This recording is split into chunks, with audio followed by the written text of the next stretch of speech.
Let's take a look at the mission capable rate of the world's largest air force, the USAF.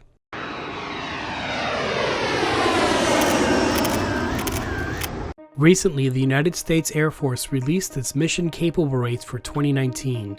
Today, we will take a look at how these rates compare between aircraft in three different categories: fighters, tankers, and bombers. Before we get started, let's quickly go over what mission capable or readiness rates mean and why they matter. Mission capable can be defined as the material condition of an aircraft, indicating it can perform at least one and potentially all of its designated missions. And according to the Air Force Journal of Logistics for Mission Capable or MC rate, though a lagging indicator, the MC rate is perhaps the best known yardstick for measuring a unit's performance. It is the percentage of possessed hours for an aircraft that are fully mission capable, or FMC, or partially mission capable, or PMC, for specific measurement periods such as monthly or annually. And just for the record, this also includes periods of maintenance. In simpler terms, you can say that mission capable rates indicate how many airplanes you have ready to go at any given time. MC rates are expressed as a percentage. So for example, an aircraft type with an 80% MC rate would have, on average, 8 out of every 10 airplanes ready to go at any given time. MC rates reflect the readiness of a force, and a higher number is better. Alright, let's start with the aircraft that seemingly get all the attention, the fighter planes. For the F-16C, the Air Force has over 860 examples with an average age of 30 years. The MC rate for the F-16C is 72.97%. When it comes to the F-15E, there are about 235 examples, the average age is around 24 years, and the MC rate for the F-15E is 71.29%. Next is the F-15C, which the Air Force currently shows just over 210 examples. The average age of the F-15Cs are 36 years, and their MC rate is 70.05%. Coming in next is the F-35A. There are currently over 200 examples with an average age of only 3 years and an MC rate of 61.6%.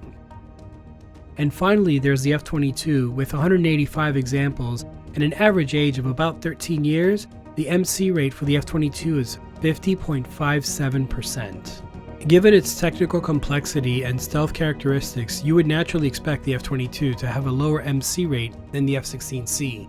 Alright, now let's take a look at the tanker fleet. While tankers don't always get that much attention, they play a hugely critical role in extending the range of all the other Air Force aircraft. We'll start with the KC-10A extender. The Air Force currently has almost 60 in service with an average age of 36 years. The MC rate for the KC-10A is an incredible 79.37%.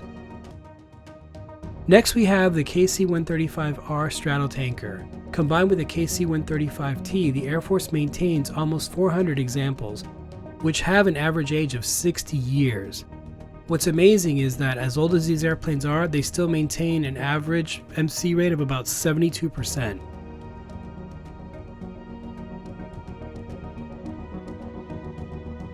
And finally, we have the brand new KC-46A Pegasus. With only 12 in service, these aircraft were introduced in 2019. Despite this, they only have an MC rate of 63.11%.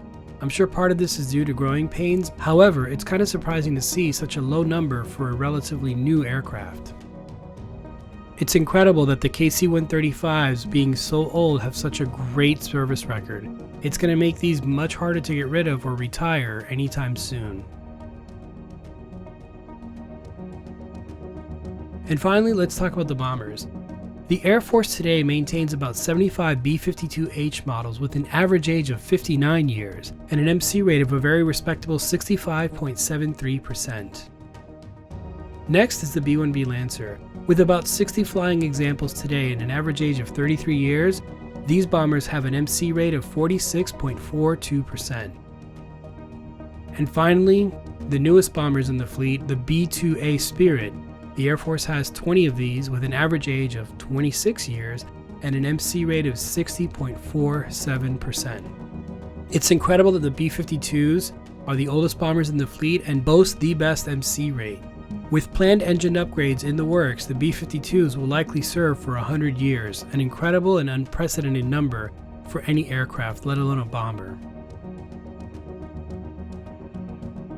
The impressive readiness of older planes compared to newer ones is a strong argument for keeping those planes in service as long as possible.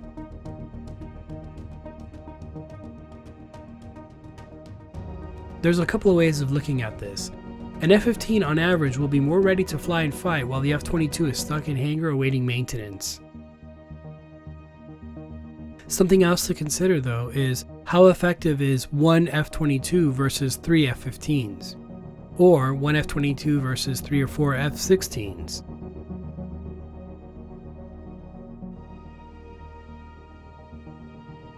The Air Force clearly understands this and works to maintain what's known as a high-low mix, where you have very high-performance, cutting-edge aircraft in relatively fewer numbers versus relatively lower-tech, lower-performance aircraft in higher numbers and more readily available.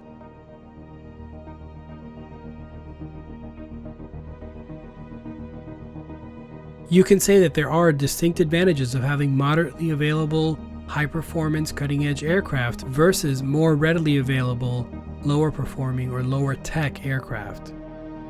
Like most things, there is a balance that's usually the key to maintaining operational success and availability. What do you think? Should the Air Force maintain F-15s and F-16s as long as possible? What about the tanker fleet? KC-135s going on 60 plus years with seemingly no end in sight. Just like the bombers, B-52s may outlive all of us and still continue to serve for decades to come. Thanks for watching. Let me know your thoughts in the comments below. If you enjoyed this video, please go ahead and subscribe and click the bell for notifications. Stay safe everyone, and see you next time.